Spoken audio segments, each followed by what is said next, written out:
Hindsight is often 20/20.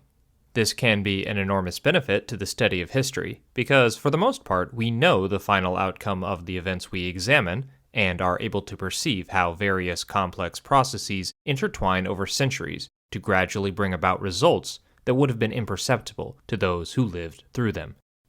At the same time, however, having this degree of near omniscience can actually hinder our ability to understand the individuals who inhabited the past as discrete agents capable of making a wide range of choices.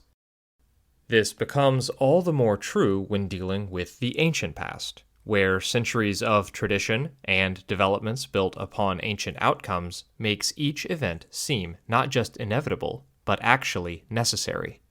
A predilection for viewing our own modern world as natural can prevent us from recognizing just how conditional it is.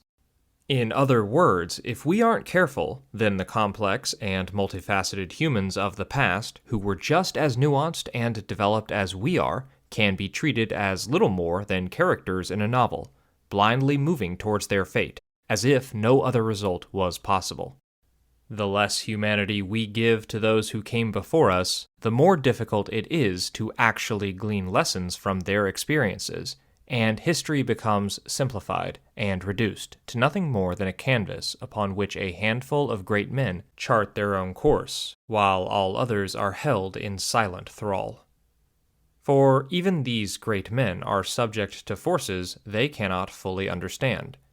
An intriguing reminder of the precarious fortunes of history can be seen in the deaths of Crassus, Pompey, and Caesar, the three members of the so-called First Triumvirate. At the height of their powers, few could have imagined that all these men would eventually be isolated, outmaneuvered, and meet violent ends. I recall a multitude of prophecies which the Chaldeans made to Pompey, to Crassus, and even to Caesar himself, now lately deceased, to the effect that no one of them would die except in old age, at home, and in great glory. Hence it would seem very strange to me should anyone, especially at this time, believe in men whose predictions he sees disproved every day by actual results.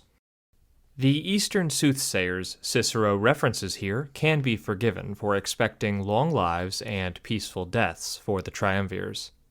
These men were the leading figures in Rome at a time when the Republic exercised unquestioned political and military supremacy over the Mediterranean world.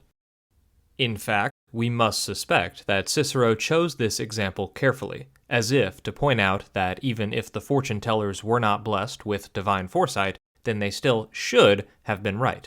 The fact that they weren't is thus all the more damaging to their case.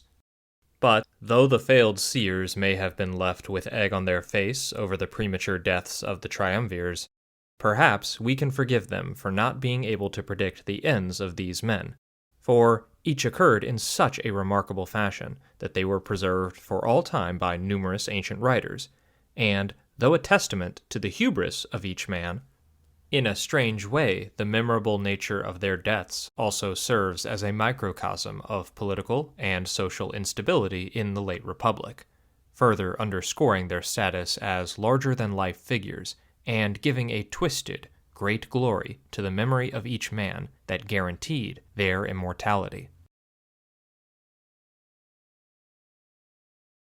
Rome's war against Spartacus had higher stakes for the Republic than any conflict since the Second Punic War. Though it began as a simple slave revolt, the advanced tactics of Spartacus and his allies would allow them to not just evade capture, but score victories against the militia forces sent to return them to servitude. As the rebellion persisted, it looked more and more viable, allowing it to attract ever more enslaved people and to grow exponentially. Now Rome was no longer contending with a band of escaped gladiators, but with a hostile army on Italian soil, the first since Hannibal over 100 years earlier. But, though the Second Punic War had been a fight between Rome and Carthage for dominance and hegemony of the Mediterranean, the Spartacus uprising was more than just a conflict between two ruling states dominated by aristocrats. Spartacus's war for vengeance was also a quest for freedom. one that threatened to upend the very foundations of Roman ideology and the status quo of a society that was fundamentally centered around the exploitative economic arrangements made possible by slavery. After many setbacks, the task of ending this threat fell to a praetor named Marcus Licinius Crassus, the wealthiest man in Rome and a figure fueled by the dangerous cocktail of ambition and hunger for glory that motivated all Roman aristocrats. Crassus would brutally and methodically put down Spartacus's uprising, crucifying 6,000 captives along the Appian Way as a warning to all the enslaved that freedom was too dangerous a dream. But, despite his success, Crassus would be denied the honor he felt he was due. Instead of receiving a celebratory triumph for eliminating this significant threat, not just to Rome, but to the Republic's very way of life, he was granted a mere ovation. A public spectacle, to be sure, but one that lacked the pomp and grandeur of a triumph. Crassus was forced to watch as his rival Pompey celebrated a triumph for his victory over Marian holdouts in Spain, the second such honor for a man that was approximately a decade his junior. Crassus never forgot this slight, and despite his political and financial success, the vaunted triumph would always elude him. Though elected consul, and later censor, he would chase the honor of a triumph that he felt would be the capstone of his career. He had more money than he would ever need. He hungered for glory. And it was this insatiable lust that led him to his doom, and a disaster that would kick off the final act in the long history of the Roman Republic. If you're enjoying this video, please do us a favor by liking, commenting, and subscribing. We're a small channel, and this is the only way to get the almighty YouTube algorithm to notice us. Furthermore, you can help Tribunate become more sustainable by becoming a member for as little as 99 cents a month. Thank you for all of your support. Though rich and influential, Crassus was beset by political hurdles at every turn, as the traditional aristocracy worked to isolate him and minimize his influence. Outmaneuvered again and again, he made what must have been an unthinkable sacrifice to secure a preeminent place in Roman politics. He joined with his archrival Pompey in an alliance that also included an ambitious patrician upstart by the name of Julius Caesar, that we today refer to as the First Triumvirate. Though far from the unified front it is often portrayed as, this coalition enabled its members to circumvent traditional senatorial power blocks and dominate the Republic's political and military apparatus. In 56 BCE, the members convened in Lucca to reaffirm the alliance. Each of them agreed to back the others as they leveraged their networks of clients and dependents to secure for Caesar an extension of his Gallic command, to position Pompey as governor of Spain, and to hand the governorship of Syria to Crassus. But this would be no idle period of civic administration. Everyone knew that Crassus intended to make war upon Rome's eastern neighbor, the mighty kingdom of Parthia. That Parthia posed no threat to Rome to warrant such aggression was hardly a factor in his decision. Crassus resolved to march into Parthia and carry off as much wealth and as many slaves as he could, not because he needed the money, or even to protect Rome, but because he wanted to magnify his own name and achieve glory that would outshine even the military success of Pompey and Caesar. It can hardly surprise us, then, that such an endeavor, oriented as it was around the vain conceit of a single man, was ill-conceived at nearly every level. With Rome already waging full-scale war in Gaul, there seems to have been a shortage of qualified staff officers for Crassus to draw from. However, Caesar would address this by dispatching Crassus's highly competent son Publius from his duties on the Gallic campaign alongside 1,000 elite cavalry drawn from the Gaulish nobility to the war effort. Furthermore, the soldiers Crassus was able to enlist were motivated not to defend their homes but chiefly by a desire for plunder. though they were not unlike their commander in this respect. It is said that no plan survives first contact with the enemy, but Crassus seems to have hardly had a plan. He spent his time in Syria more like a usurer than a general, not in taking an account of the arms and in improving the skills and discipline of his soldiers, but in computing the revenue of the cities, wasting many days in weighing by scale and balance the treasure that was in the temple of Hierapolis, issuing requisitions for levies of soldiers upon particular towns and kingdoms, and then again withdrawing them on payment of sums of money, by which he lost his credit and became despised. Emboldened by decades of political success and his astronomical wealth that could seemingly bend reality to his whims, Crassus trusted in his own genius and what he felt was the innate superiority of the Roman legions to secure victory. There was a prevailing belief that Eastern enemies were soft and would roll over under Roman might. Crassus mistook in entering on a Parthian war as an easy matter. He was eager, while Caesar was subduing the West, Gaul, Germany, and Britain, to advance for his part to the east and the Indian Sea by the conquest of Asia, to complete the incursions of Pompey and the attempts of Lucullus, men of prudent temper and of unimpeachable worth, who, nevertheless, entertained the same projects as Crassus, and acted under the same convictions. This overconfidence meant that Crassus and his men never took the Parthians seriously, until it was far too late. His foray into Parthia began with some initial success, but started to unravel as soon as he pushed into the Parthian heartland. Facing bad omens and betrayed by guides that had in reality been Parthian agents, Crassus and his legions soon found themselves face to face with the deadly mounted cavalry of the Parthians on a plain that catered perfectly to the highly mobile, cataphract armored horse archers as they launched hit-and-run attacks against the legions that peppered them with arrows and pinned them in place, where they were vulnerable to charges by their massive lances. The Romans formed defensive squares, but were powerless to stop the onslaught of arrows that pierced even their sturdy shields. Every time a force broke formation to charge, the horsemen would melt away, and the vulnerable legionaries drowned in a sea of arrows, until not a man remained. Roman heavy infantry was accustomed to fighting in closed formation, and was thus entirely unprepared to address the mobile warfare of the Parthians. The Romans thought that the Parthians fought without honor. The Parthians thought that the Romans fought foolishly.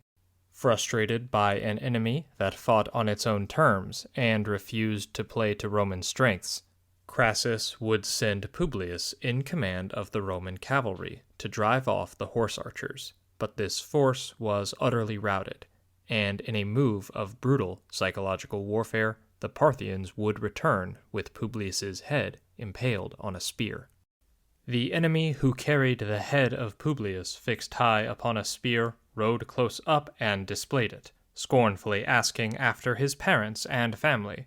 For surely, they said, it was not meet that Crassus, most base and cowardly of men, should be the father of a son so noble and of such splendid valor. This spectacle shattered and unstrung the spirits of the Romans more than all the rest of their terrible experiences, and they were all filled not with a passion for revenge, as was to have been expected, but with shuddering and trembling. This blow, combined with the desperation of the situation, appears to have utterly broken the Romans. Crassus himself put on a brave show of stoic resolve, but his commands become conflicted and erratic. At nightfall, his subordinates issued the order to retreat, abandoning their wounded to their inevitable deaths at Parthian hands. The Roman army fragmented into countless smaller formations, but many of those still capable of marching made for the town of Carrhae, The next day, as Crassus set out for the safety of Syria, his withered contingent was again betrayed by their guide, who led them straight into Parthian hands. Though the Parthians promised he would be allowed to surrender in peace, Crassus was wary of a ruse, but his soldiers nearly mutinied until he agreed to speak with the Parthian delegation. With both sides distrustful of one another, these talks rapidly broke down. Crassus also was slain, either by one of his own men to prevent his capture alive, or by the enemy because he was badly wounded. This was his end, and the Parthians, as some say, poured molten gold into his mouth in mockery. But Crassus was just one of the over 20,000 Romans killed at Carrhae, and another 10,000 were captured. In the cold calculus of war, these men could be replaced, but a stain on Roman honor remained with the capture of the sacred legionary eagles, which were of enormous importance in Roman civic religion and political ideology. These would not be returned until the reign of Augustus, and were welcomed back to the city with much fanfare.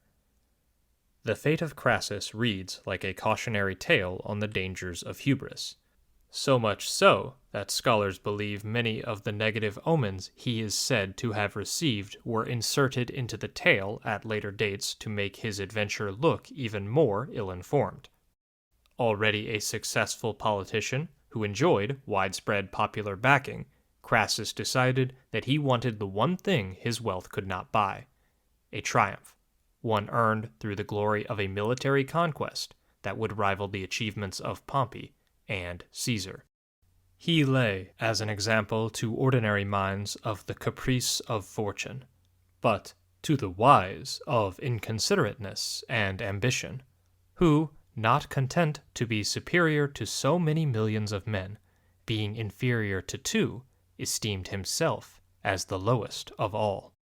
Crassus had not fallen in defense of Rome, but in a war concocted entirely by his own fatal ambition.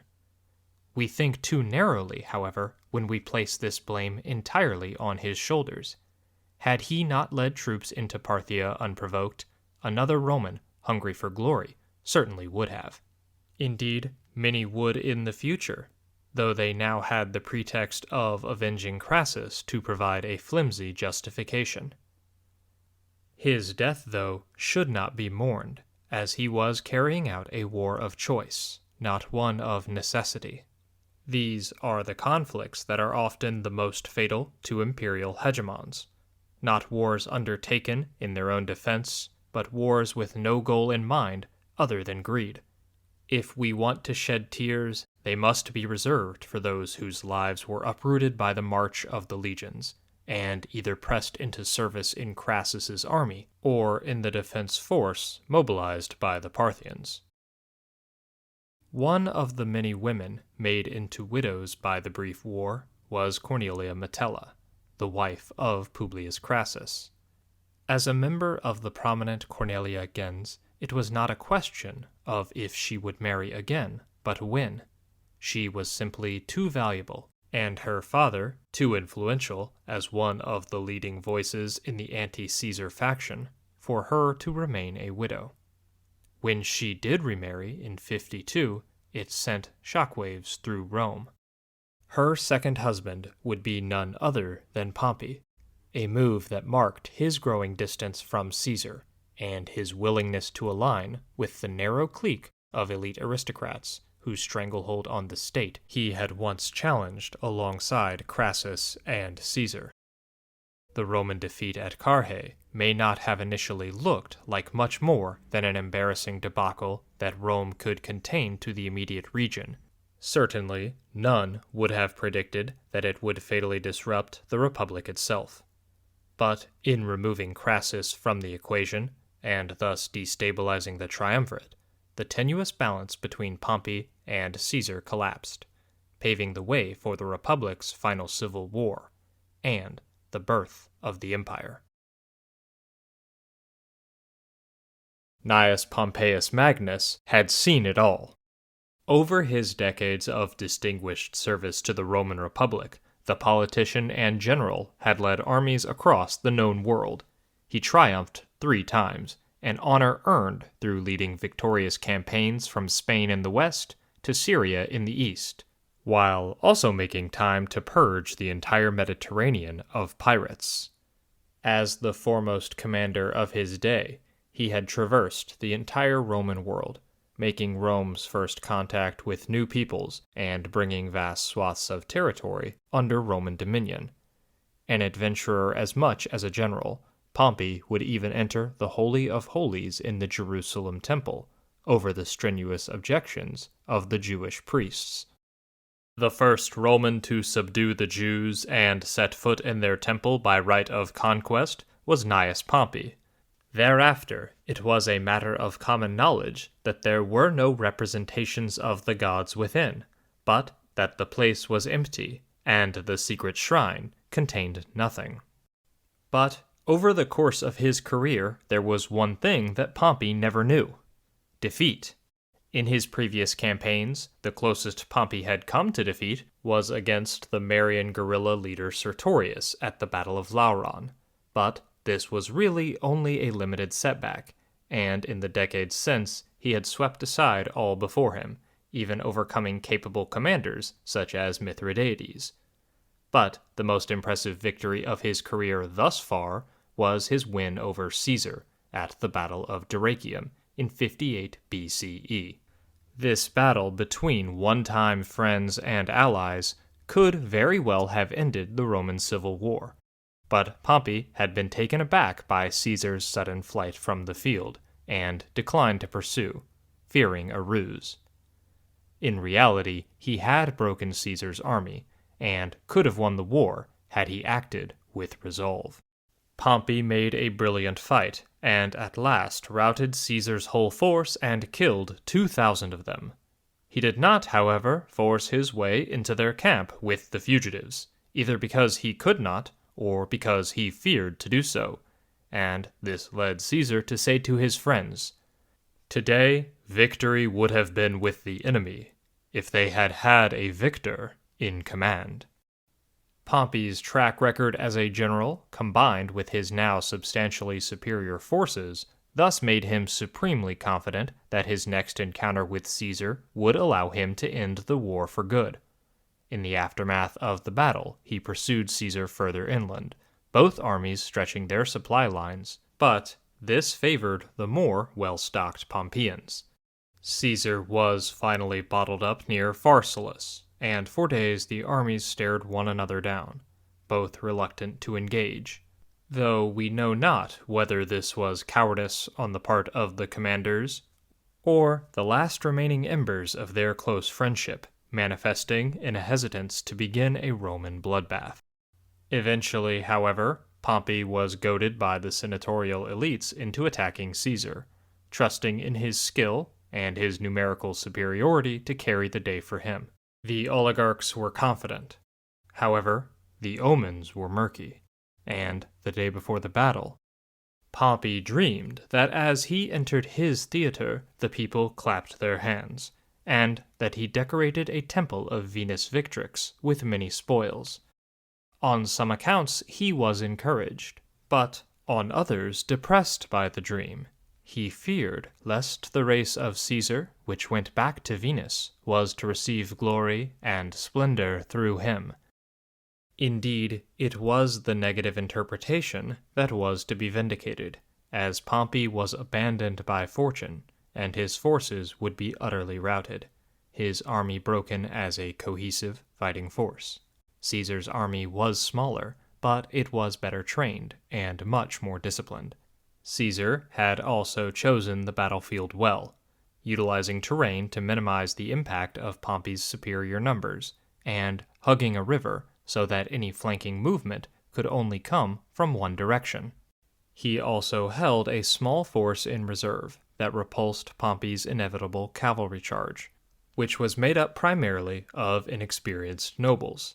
Their disorderly retreat crashed back into Pompey's line, opening up gaps that were quickly, brutally, and methodically exploited by Caesar's veteran legions.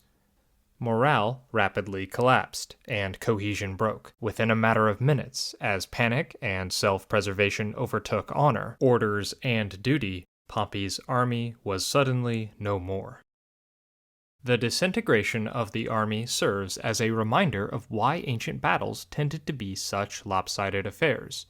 The majority of casualties occurred when armies broke formation, an illustration of the paradox that occurs when soldiers feel that the battle is lost, so abandon formations that provide protection, and instead seek to set out on their own. This is, ironically, what often seals their fate. But, fortunately for Pompey's fleeing legions, Caesar was seeking what he called a new type of victory, one where his mastery and command were reflected not in piles of enemy corpses, but in his clemency and ability to forgive those who had taken up arms against him. This leniency had been central to his approach in dealing with Romans since the start of the war. Pompey announced that he would treat as enemies those who did not take up arms for the government. Caesar gave out that those who were neutral and of neither party would be numbered with his friends. But initially, this more relaxed approach may have even worked against him, as the elite reasoned that it was better to ask for Caesar's forgiveness than declare open opposition to Pompey. However, after the decisive battle of Pharsalus, many of Pompey's senatorial and equestrian supporters would flock to Caesar's banner. Some may still have expected that the previous clemency had all been an act to split the opposition, and that they would be treated as Sulla had treated his foes. But all found welcome relief in Caesar's mercy. Indeed, the only optimate executed in the aftermath of Pharsalus was Lucius Domitius Ahenobarbus, a staunch opponent of Caesar who had already surrendered once, and been granted a pardon on the condition that he not take up arms against Caesar again. Mark Antony personally killed him for this breach of faith, not because of his initial opposition to Caesar. The common soldiers that escaped the slaughter also found themselves forgiven by Caesar, and were promptly enlisted in his legions, adding to Caesar's strength for a war that he knew was not yet over. For despite the totality of Caesar's victory, the grandest prize had eluded him. Pompey, the man he most wanted to express his magnanimous clemency towards, had slipped away, and was now on the run. The all-conquering general, the man who even in his advanced age had defeated Caesar at Dyrrhachium, was now a fugitive, traveling with an entourage so small that he didn't even have a slave to remove his shoes or wash his feet. Pompey was not on the run from Caesar's vengeance, but his clemency.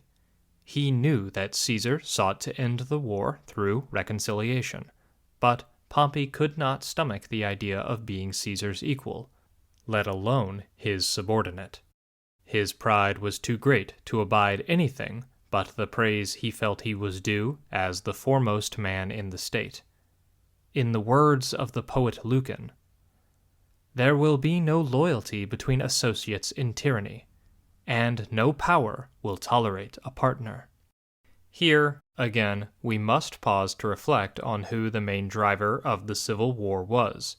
Caesar is often given the lion's share of the blame for the war that brought so much death and destruction to the Roman world, and it is frequently claimed that it was his own arrogance and ambition which caused him to cross the Rubicon and plunge Rome into civil war, all because he could not accept political marginalization. I've pushed back on this idea before as overly simplistic, but even if we accept the broad strokes of the argument, should the same criteria not be applied to Pompey after Pharsalus? By reconciling and wedding his authority to Caesar's, the conflict would have come to an end overnight. Unlike Caesar, Pompey knew he had no reason to fear for his life, and Caesar's pattern of clemency meant that he need not even fear an end to his political influence. But to Pompey, accustomed as he was to his unquestioned place at the center of Roman politics, any loss of prestige was so unconscionable as to be worth continuing the war indefinitely. So, Pompey ran, and considered his next steps, debating whether to seek refuge in Parthia or to flee to Egypt. Eventually, it was decided that courting Parthian support for a war against Romans was a bridge too far, and Pompey elected to enlist the Egyptians as allies, counting on his strong ties to the region and the personal debt that the pharaoh owed him for securing the kingdom for his father. So, his ragtag band set sail for Egypt, and hoped to reunite with the remainder of his army in Africa after securing Ptolemy's support.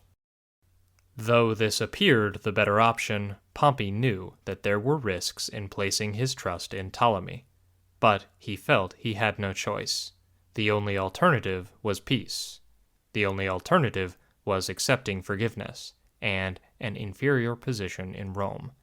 So Pompey headed for the Egyptian shore, and an uncertain fate. After embracing Cornelia, who was bewailing his approaching death, he ordered 2 centurions to go into the boat before him, besides Philip, one of his freedmen, and a servant named Scythes. And, while Achillas was already stretching out his hand to him from the boat, turned towards his wife and son, and repeated the verses of Sophocles. Whatever man upon a tyrant takes his way, his slave he is, even though a freeman, when he goes. After these last words to his friend, he went into the boat, and, since it was a long distance from the trireme to the land, and none of his companions in the boat had any friendly word for him, turning his eyes upon Septimius, he said, "Surely I am not mistaken, and you are an old comrade of mine." Septimius nodded merely, without saying anything to him or showing any friendliness. So then, as there was profound silence again, Pompey took a little roll containing a speech written by him in Greek, which he had prepared for his use in addressing Ptolemy, and began to read in it. Then, as they drew near the shore, Cornelia, together with his friends, stood on the trireme watching with great anxiety for the outcome, and began to take heart when she saw many of the king's people assembling at the landing, as if to give him an honorable welcome.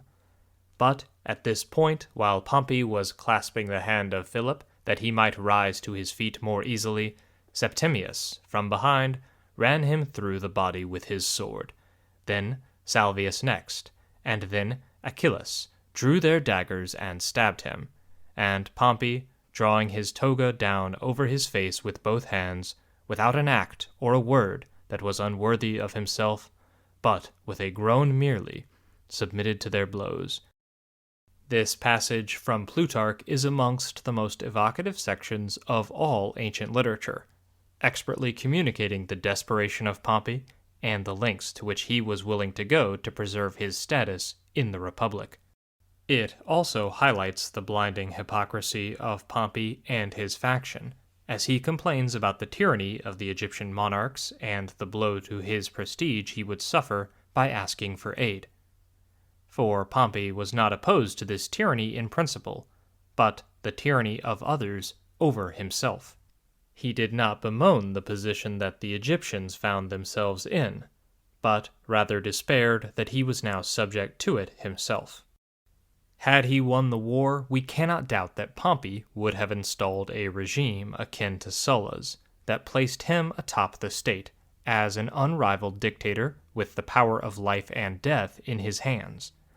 The potential of this prize was so great that he was willing to risk his life in Ptolemy's court, rather than return to Rome in a reduced state.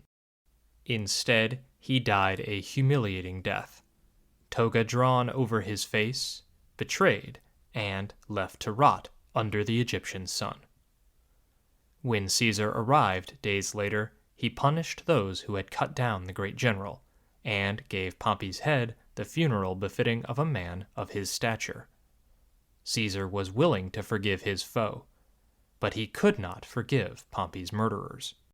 After all, he was a consul of Rome. Julius Caesar did not believe in an afterlife. His views on life after death were shaped by Epicurean philosophy, and he was of the opinion that there was no conscious existence beyond the grave. For him, the only immortality one could hope for then was to live on in legends as a moral exemplar, to be remembered by future generations as a paragon of Roman virtue and honor. Caesar was like many Roman aristocrats in this respect. Regardless of what they believed awaited them on the other side of death, they were fixated on securing an eternal legacy that would place them amongst the Republic's greatest heroes, men like Camillus and Scipio Africanus, or, to those of Caesar's populare political bent, the Gracchi brothers and Marius. Thus, though Caesar claimed to be content with his accomplishments after his victory in the Civil War, stating that he had lived long enough to satisfy both nature and glory, he still planned one more campaign, despite his relatively advanced age of 55. In March of 44 BCE, he was laying the final preparations for an invasion of Dacia, and then a war against the Parthians to avenge the death of his fellow triumvir Crassus, just as he had sought justice by killing those who had slain his rival and one-time friend Pompey.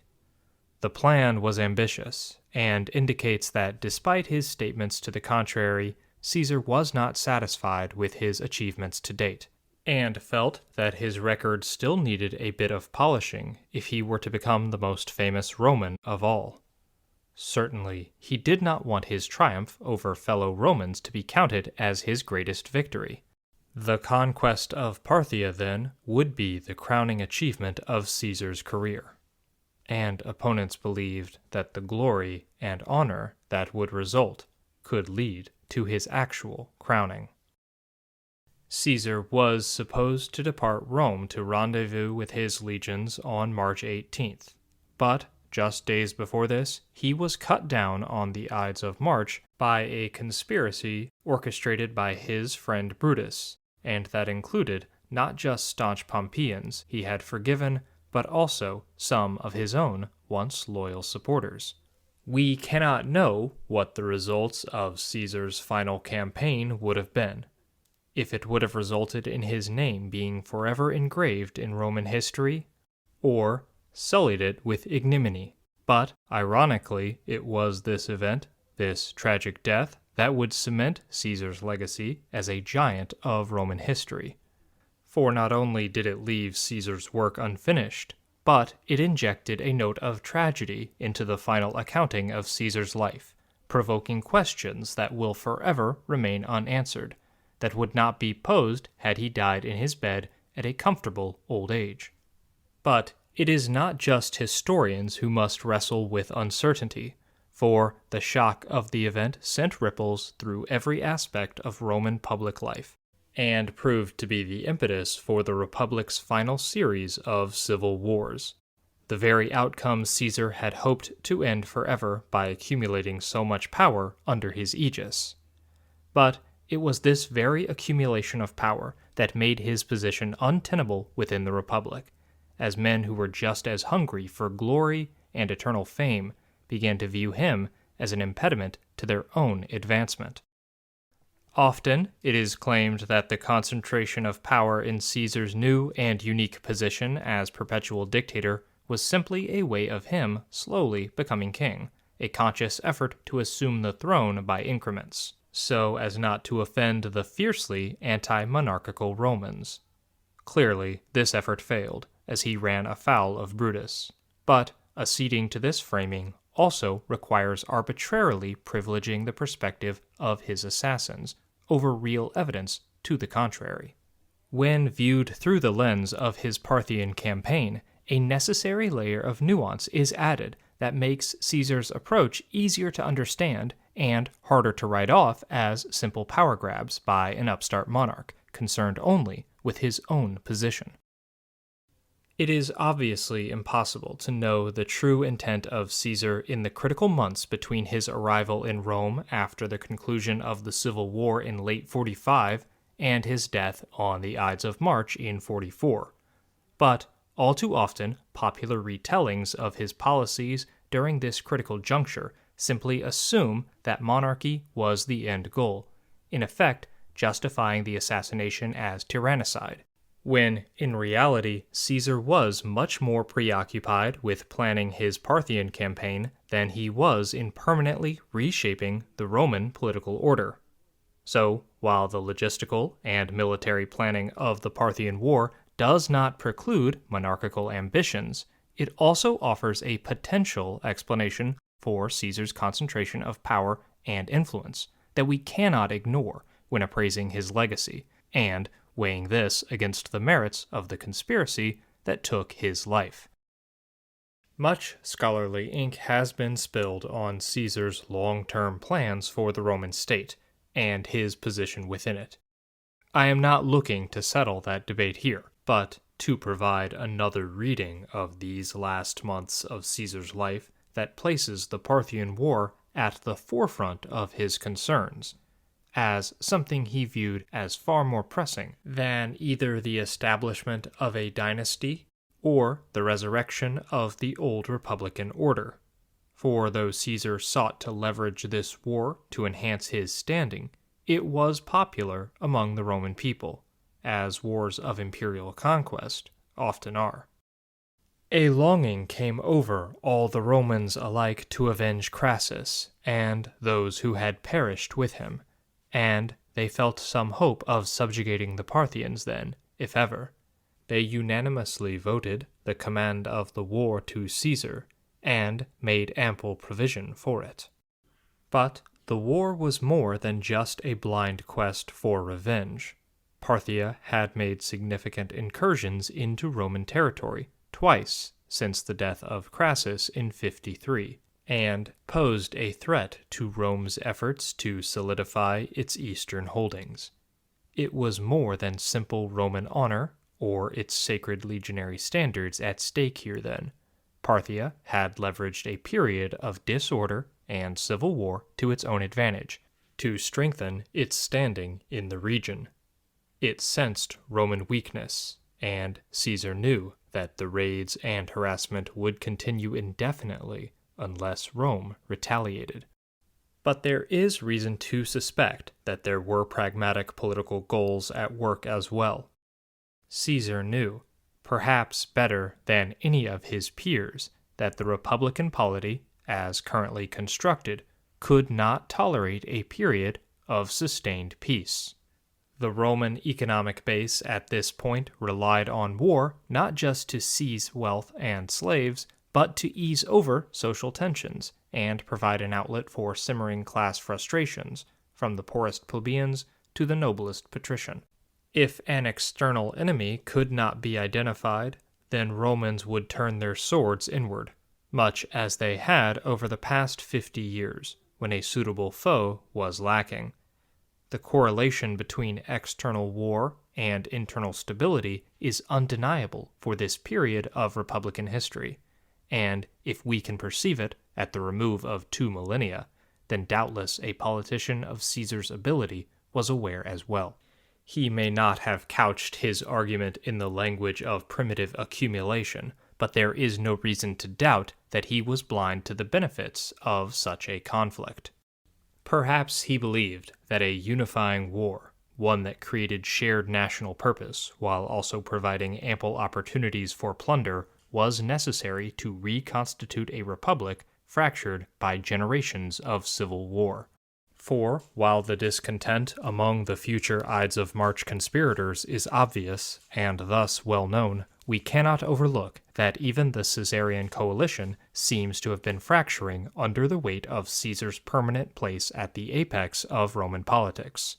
For example, an insurgent populari campaign for debt cancellation by Cicero's son-in-law Dolabella in 47 that outflanked Caesar on populist grounds went against his wishes for normal political life while he was away fighting the Civil War, but, more importantly, had led to a seemingly irreparable rift between his partisans, Mark Antony and Dolabella, that was rooted just as much in personal enmity as it was in political posturing.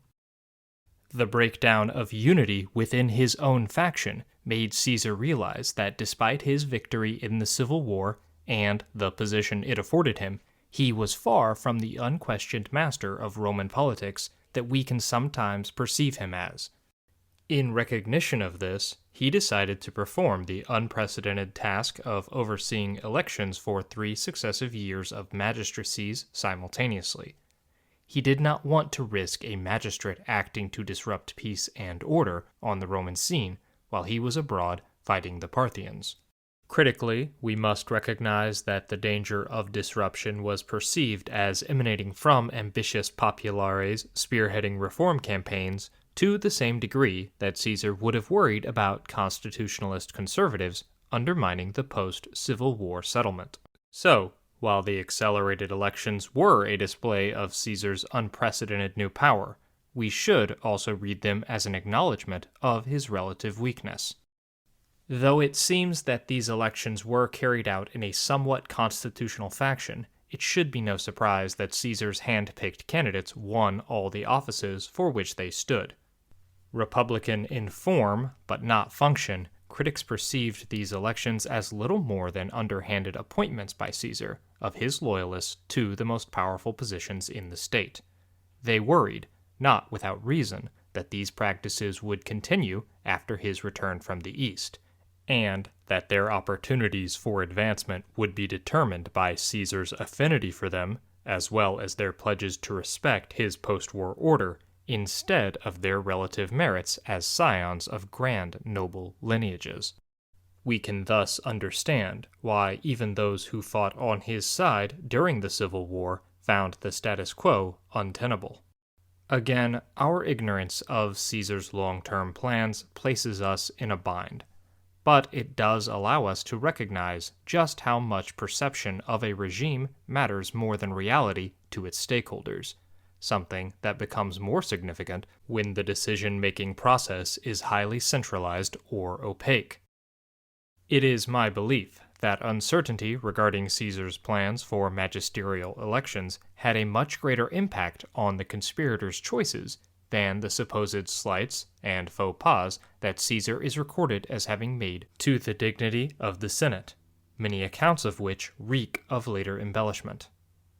This decision to forego normal elections and place his thumb on the scale for a succession of favored candidates must be read as Caesar solidifying the Roman political scene in preparation for a long-term absence.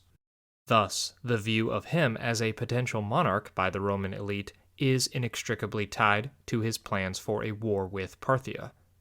This is of course not to say that these ambitions did not exist, or that the war was not a vehicle to raise his own standing so as to advance them. Rather, that by discounting Caesar's military plans entirely, we are left with only one flawed reading of his actions, where the logical end goal is monarchy alone, and the assassination is in effect justified when viewed only from the perspective of the assassins. It is natural to be uncomfortable with the uncertainty that this injects into these events. But if it is any solace, we can remember that we are not alone in guessing and second-guessing at Caesar's intentions.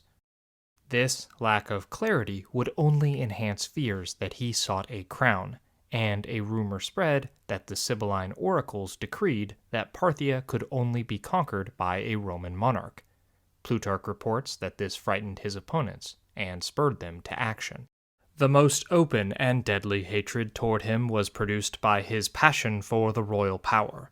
For the multitude, this was a first cause of hatred, and for those who had long smothered their hate, a most specious pretext for it. And yet those who were advocating this honor for Caesar actually spread abroad among the people a report that, from the Sibylline books, it appeared that Parthia could be taken if the Romans went up against it with a king, but otherwise could not be assailed. However, it must be noted that Cassius, a lead conspirator in the anti-Caesar plot, was a member of the college tasked with interpreting these oracles, and thus would be equipped to publicly debunk them if needed. Appian's interpretation of the exact same event paints a much different portrait of Caesar, helping to illustrate that conflicts exist between the sources, complicating the narrative. And now another rumor gained currency that the Sibylline books had predicted that the Parthians would never submit to the Romans until the latter should be commanded by a king. For this reason, some people ventured to say that Caesar ought to be called dictator and emperor of the Romans, as he was in fact, or whatever other name they might prefer to that of king. But he ought to be distinctly named king of the nations that were subject to the Romans. Caesar declined this also, and was wholly engaged in hastening his departure from the city, in which he was exposed to such envy. So Caesar made plans to leave Rome on March 18th, to begin the war he hoped would reunify a fractured republic, joining his grandnephew Octavian in the east to further coordinate invasion plans. Again, this was just 6 months after his return, indicating that domestic politics were not his primary concern. But before Caesar could leave, he had one final Senate meeting to attend, the fateful Ides of March session. It is often stated that Caesar was reluctant to attend due to his wife's prophetic visions, and only agreed when told that the point of the meeting was that the Senate was prepared to make him king. But this tradition does not appear until long after his death, and bears all the hallmarks of narrative embellishment. In reality, Cicero's Second Philippic, dated to just a year after the assassination, states that the Senate was convening to discuss Mark Antony's obstruction of Dolabella's nomination as suffect consul. This is significant because it indicates that Antony, as consul, was openly, and apparently without any fear of retribution, acting in opposition to Caesar's stated goals. Antony, as an augur, used his religious authority to halt Dolabella's nomination. However, instead of directly overruling Antony, Caesar behaved like a good republican, and deferred to the Senate on the matter. But soon after this session was convened, the conspirators sprung into action, believing that this was their final opportunity to eliminate Caesar, and trusting not in old age, fate, or even Parthian arrows to do the job for them. So, what was set to be a rather mundane meeting of the Senate would become the most famous day in Roman history, and one that secured Caesar's legacy in a way that resonated through time, that not even victory over Parthia would have. He thus became the third member of the first triumvirate to die violently and unexpectedly, betrayed by those who concealed their desire to do him harm. Caesar died because his single-minded pursuit of a campaign to avenge Crassus caused him to neglect the impact his policies were having on ambitious Roman aristocrats. Caesar died in Pompey's theater, underneath a statue of the great man, who had once been his friend and ally. And, just like the great general, his final act was to draw his toga over his head, to hide the shame of his death. But the superficial similarities should not be overblown, for his two colleagues in the triumvirate died in desperate conditions after significant military defeats, but Caesar died after his victory, and on the cusp of what was to be his crowning achievement. Because of this, Caesar was the only member of the triumvirate to receive a proper funeral and burial. Ironically, his funeral occurred on March 18th, the date he had set for his departure to the east. He had hoped to unify the Roman world in this war of conquest, but as his body burned on the pyre, and the dictator left Rome forever, the famous funeral oration of Mark Antony would inflame the passions of the Romans against the assassins, making another round of civil war inevitable. The very next day, as Caesar's will was read, Rome was shocked to discover that he had named his relatively unknown grandnephew Octavian as his son and heir. Rome had rid itself of Caesar, but the Caesars were here to stay. This is the story we all know, that the Republic, like the three men who had briefly aligned to steer it in its final days, would meet an ignoble end. But the final outcome should not blind us to the fact that history may have unfolded in innumerable other ways. The ancients themselves asked these questions, And, writing over a century after the death of Caesar, the biographer Plutarch pondered what may have transpired had Pompey and Caesar been able to patch up their differences.